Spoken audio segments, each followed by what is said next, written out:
El árbol bodío de la primieval sabiduría y la obra de las 1001 noches. Llegado el momento de hacer punto final en este desfilar continuo de cuentos, que en los textos más completos de Marluz Blasco Ibáñez ocupan hasta 23 volúmenes, nos es preciso intentar una síntesis lo más precisa y clara posible del fruto obtenido por nosotros en los rápidos y siempre incompletos comentarios que hemos iniciado tras cada uno de aquellos cuentos, dejando al lector experto, y más aún a futuros continuadores de nuestra obra, la tarea de ampliarlos y mejorarlos, toda vez que por la necesidad de incluir en un solo tomo lo que es materia de tantos, nos hemos tenido que limitar con frecuencia a meras tónicas, a simples indicaciones, más o menos ampliadas algunas de ellas en los demás libros de nuestra biblioteca. Y el punto de partida de semejante síntesis no puede ser otro que el que encabeza a esta obra, tomado de la inmortal maestra H.P.B., y que dice: la tradición no ha desfigurado los hechos hasta el punto de no ser ellos recognoscibles. Entre las leyendas de Egipto y Grecia, por una parte, y de la Persia por otra, hay demasiada semejanza de símbolos, figuras y números para que pueda achacarse a simple casualidad, como ha sido archiprobado por el astrónomo y orientalista Bailly. También las hazañas del rey Artús y de sus caballeros de la tabla redonda son cuentos de hadas, a juzgar por las apariencias, y, sin embargo, encierran hechos muy reales de la historia de Inglaterra. ¿Por qué, pues, no ha de ser a su vez la tradición popular del Irán parte integrante de los sucesos prehistóricos de la perdida Atlántida? Lo desfigurado de repetidas leyendas no nos impide el poder identificarlas con las caldeas, egipcias y aún hebreas, como asimismo con las profundas enseñanzas contenidas en libros tales como el Critias y el Taimeo, de Platón. Nosotros, en nuestra doctrina secreta, presentamos en compendio lo que está esparcido por cientos de volúmenes en lenguas asiáticas y europeas, H.P.B., las más antiguas tradiciones persas. Comentarios a la estancia 12 de Xian, en el tomo segundo de la doctrina secreta. Más como la opinión corriente de los doctos no es esta, sino que, como detallamos en el prólogo, los que más apenas se asignan a las 1001 noches una fecha de hacia el siglo IX o el X,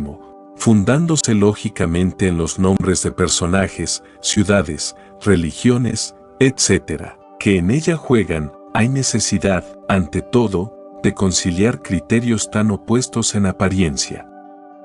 La clave para semejante conciliación no es otra que el eterno fenómeno histórico del pensamiento colectivo, al que nos hemos permitido denominar porfirización histórica, en paralelo con el fenómeno que conoce con el nombre de porfirización la geología moderna. Por virtud de este último fenómeno es frecuentísimo en rocas y minerales el presentar ellos una masa compacta y amorfa cuajada de cristales, brechas, pudingas, venas y filones, o sea, en suma, de unos elementos diferentes a su contextura general de ganga, a la manera de esos dulces secos cuyo relleno ha sido antes hecho separadamente y llevado después a incrustar la masa general envolvente con la que son servidos. Así los viejos materiales de un terreno anterior, dislocados y fragmentados por trastornos ulteriores, se nos muestran hoy incrustando a masas más modernas que aquellos, aunque también se den casos de simultaneidad entre la formación del cristal y de su magma, casos sobre los que no nos podemos detener. Igual acontece con la historia, dentro de la ley universal de analogía. Pasan a Italia los griegos expulsados de su viejo solar por trastornos políticos, pero en la oleada de gentes así emigradas van, en porfirización o arrastre, todos los elementos de su historia, literatura, costumbres, etc. Y al sur de la península italiana se forma una nueva y magna Grecia, con aquellos porfirizadores elementos viejos. Igual acontece en todo el Mediterráneo occidental con Marsella, Rosas, Ampurias, Sagunto, Denia, etc., etc. y aún hoy nuestros levantinos son griegos porfirizados en su pasmosa aptitud para las bellas artes de la madre Grecia. Van, en fin, los primeros españoles a América y a Oceanía, y Nuevas Córdobas, Trujillos, Cáceres, Méridas, Guadalupas, Logrosanes, etcétera, etcétera. Porfirizan con su nombre al nuevo magma histórico que allí ha de envolver su nueva cultura. ¿Qué más? Muere no hace muchos lustros una pobre reina española en la flor de su edad, y el mito popular, al cantarla, lo hace en forma y con música de viejo romance, con aquello de «¿Dónde vas, Alfonso XII, por las calles de Madrid?» Voy en busca de Mercedes, que ayer tarde no la vi, saltando retrospectivamente, en el más gallardo e infantil de los anacronismos, todos los muchos siglos transcurridos desde el buen Valdovinos y su tío el Marqués de Mantua, los caballeros de la tabla redonda, los 12 pares, etc., para cantar este hecho, históricamente trivial, con tonos y añoranzas épicas de semejantes épocas, las cuales, si se ahonda, se encuentran que no son originales tampoco, sino que, como en nuestro sublime romancero, al cantar las hazañas del Cid campeador en tiempos de su rey Alfonso VI, lo que se hace es resucitar, con ocasión de él, las prehistóricas hazañas de Alcide, el Señor, es decir, el mito de Hércules, que se encuentra en el fondo de las epopeyas de todos los países, desde la India hasta España y desde Egipto a Noruega. A semejante fenómeno se le puede denominar también de los renacimientos, por el que tornan las cosas viejas todas que, por olvidadas, se creyeron muertas, con nuevas y a veces hasta con sus viejas vestiduras, y vemos resucitar la Roma cesárea en la Roma papal, la Grecia pagana, en el Vaticano de León X. La música oriental de instrumentos como el rabanastrón hindú de allá traído por los navegantes venecianos, en la música moderna, como siempre, en determinados sitios se adora a Dios desde la prehistoria, pues que vemos kármica y anacrónicamente sustituida la mezquita árabe y la sinagoga hebrea por la catedral cristiana, como ellas sustituyen allí mismo al templo pagano y al templo prehistórico del dolmen. Por todas estas razones, que no hacemos sino apuntar, conocida la contextura de libros como el de las 1001 noches, es infantil el decir que él date esencialmente del siglo IX o del XII o de cualquier otro. Puede y debe, sí, asegurarse que haya revestido su forma actual en ellos o en otros, pero creer que dicha forma es la primitiva es tan gratuito como pensar que la Teogonía de Hesiodo o la Ilíada de Homero, por ejemplo, son invenciones de los privilegiados cerebros de estos bardos, los cuales solo glosaron e hicieron eruditos, poemas, cuentos, creencias que databan de remota antigüedad y yacían conservados por el gran conservador, la mente colectiva, la eterna elaboradora de mitos, la gran encapsuladora y porfirizadora de los tesoros del pasado, cuya misma riqueza ella presiente instintivamente sin llegarlo a razonar, y cuando otra cosa ya no puede, los conserva en el nombre mismo de las palabras del mito, como en cada caso concreto hemos cuidado de apuntar con un riesgo filológico evidente y que nos deja inermes ante la crítica malévola, crítica que haciendo dogma de principios tenidos por cierto siendo falsos, se ríe de nuestro sistema analógico teosófico, validos de que, para contrarrestarlos debidamente, había necesidad de escribir un tratado eminentemente revolucionador de la filología, una filología teosófica, no positivista, lo cual no era nuestra tarea del momento. No tenemos, por ejemplo, en el hermoso libro de Bonilla San Martín, El mito de Psiquis, la historia entera de la porfirización de la fabulita de Apuleyo, siglo tras siglo en nuestra patria, en la novela, el drama, la ópera y demás manifestaciones artísticas? Vayan, pues, los ya desacreditados aristotélicos por el camino y con el método que les plazca. Nosotros, siguiendo el método de Platón, tomaremos las cosas desde el origen, diciendo lo que creemos historia verdad de los mitos originarios del maravilloso libro. Nuestro apoyo es firme, además, como basado en el paralelismo analógico teosófico de la filogenia y la ontogenia.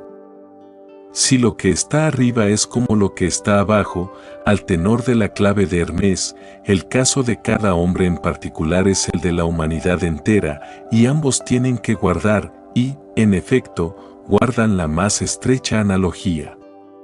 La vida, en esencia, no es sino una continuidad serial y evolutiva cuya ley es la de la generación, por la que, llamado todo a desaparecer, como concreto o finito, ello se hace eterno en la especie, de la que todo se recibe sus características esenciales, que han de devolverle a su vez más tarde por la ley que se llama de la herencia. Por la geología sabemos ya que a esta tierra actual la han precedido otras, y la habrán de seguir otras más. Tuvieron y seguirán teniendo unas y otras, respectivamente, humanidades análogas a la nuestra. La afirmativa es lógica, de una lógica que se extiende hasta a los astros, pues que agrupa a los soles por familias y considera a los planetas como meras provincias del gran imperio solar.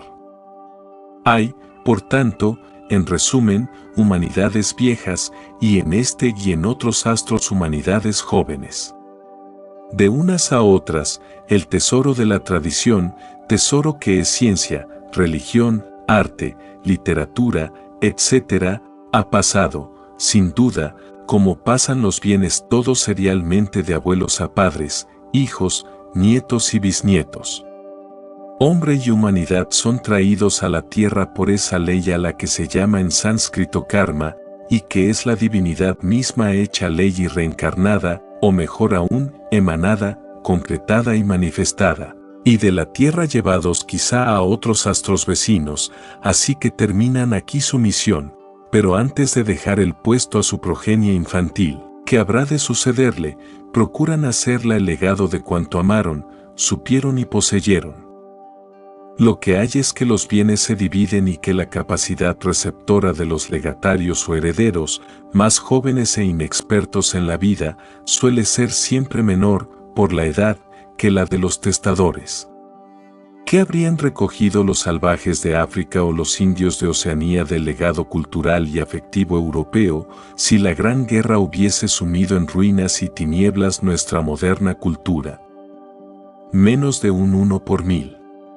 Pues bien, quizás sea menor aún la proporción que existiese antaño al desaparecer con las razas atlantes los hombres del color de la luna, que dicen las estancias de Cian 2:12, cediendo el puesto a los adamitas u hombres del rojo barro, a los que conocemos por el nombre de arios.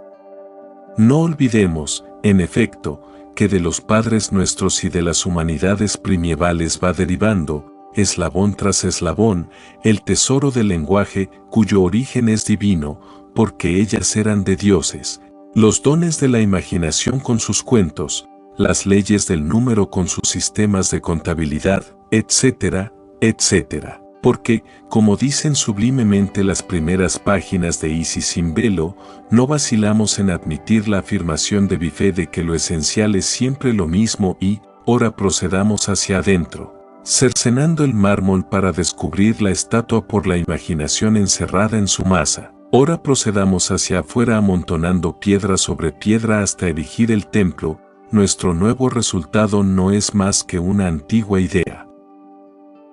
La última de las eternidades encontrará en la primera su alma gemela. ¿Cuáles fueron estos padres o pitris que para Oriente vinieron unos de la luna, otros del sol y otros, los más sublimes, de Venus? ¿Cuál su historia, sus hechos, sus ciencias y los lugares en donde vivieron?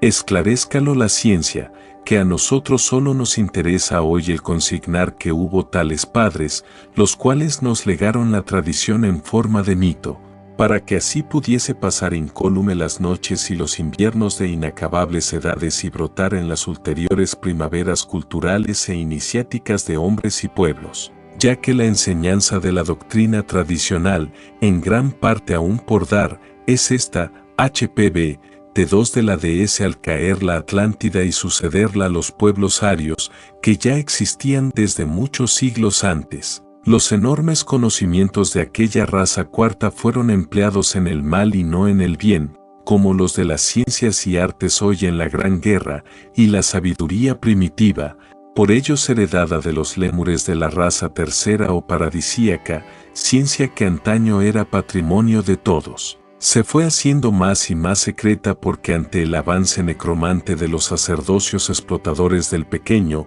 del ignorante y del incauto, que se habían dicho, dividamos para vencer, hubieron de responder ellos, unámonos para resistir, creando el sigilo iniciático, que hoy nuestra mayor capacidad y la consiguiente fábula encubridora empieza a romper, como la yema hinchada de jugos rompe a la llegada de la primavera su férula invernal y protectora.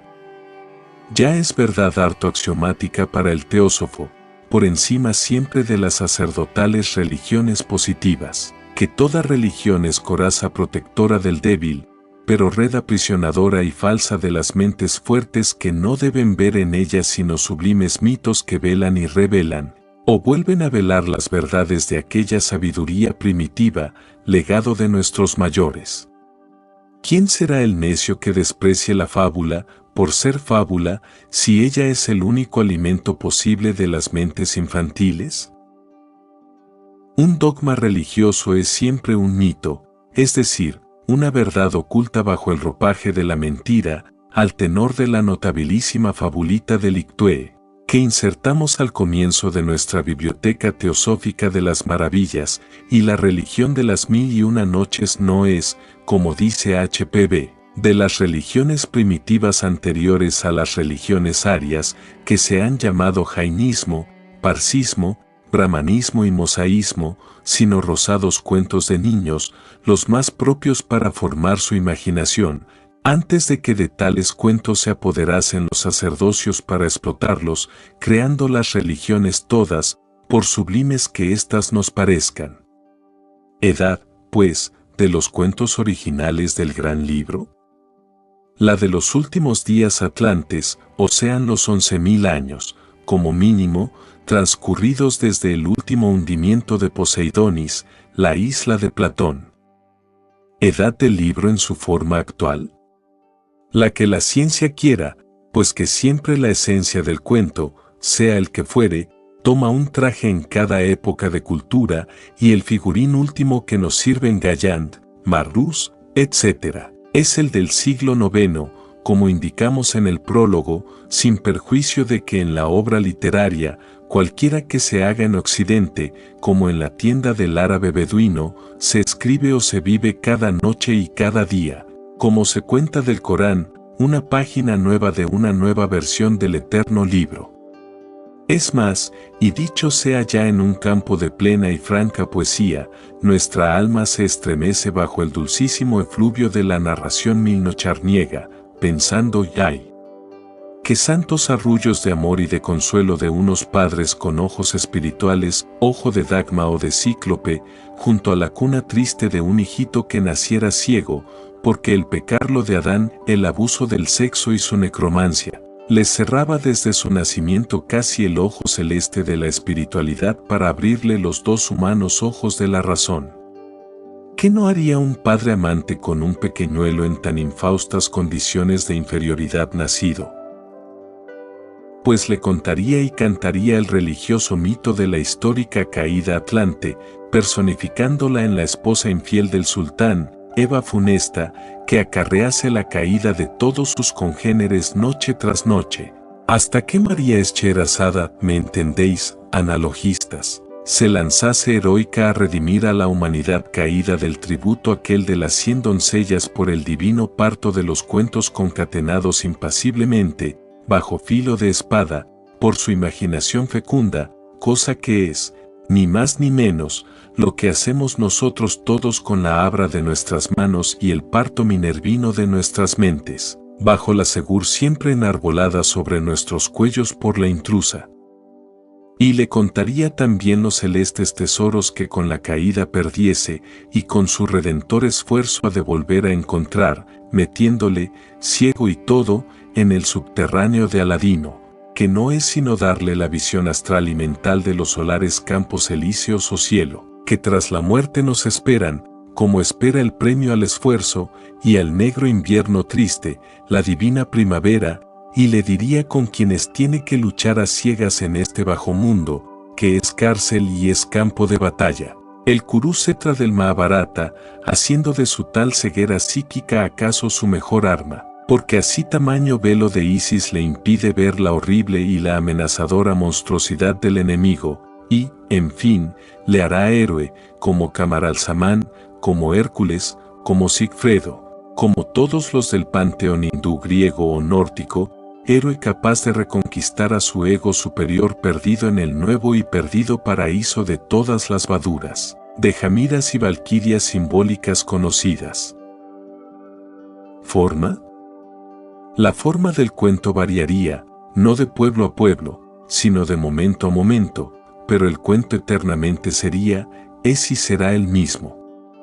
Hay nada nuevo bajo el sol, quiero decir, hay posibilidad siquiera de hallar en todas nuestras manifestaciones del arte, algo de lo que no haya algún antecedente simbólico en aquel inagotable libro, eco lejano de la enseñanza de los rishis o pitris, conservada por el pueblo en forma de mitos y vivificada en todos los renacimientos por los eruditos?